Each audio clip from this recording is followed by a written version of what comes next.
Dubai میں beauty world کا میلہ سج گیا۔ پاکستان سمیت 60 ممالک سے 1800 سے زائد کمپنیاں شریک ہیں۔ پاکستان پویلین کا افتتاح قونصل جنرل حسین محمد نے کیا، جہاں پاکستان سے بھی 16 کمپنیوں نے اپنے سٹالز لگائے ہیں۔ پاکستانی نمائش کنندگان کا کہنا تھا، معیشت کی مضبوطی کے لیے پاکستان کی ایکسپورٹ میں اضافہ وقت کی اہم ضرورت ہے۔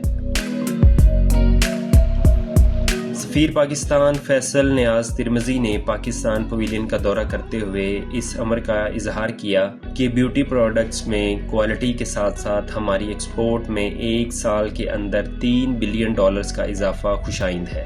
بیوٹی ورلڈ نمائش 2024 مڈل ایسٹ کی سب سے بڑی نمائش ہے، جس میں لاکھوں ڈالرز کے تجارتی معاہدے بھی ہوں گے۔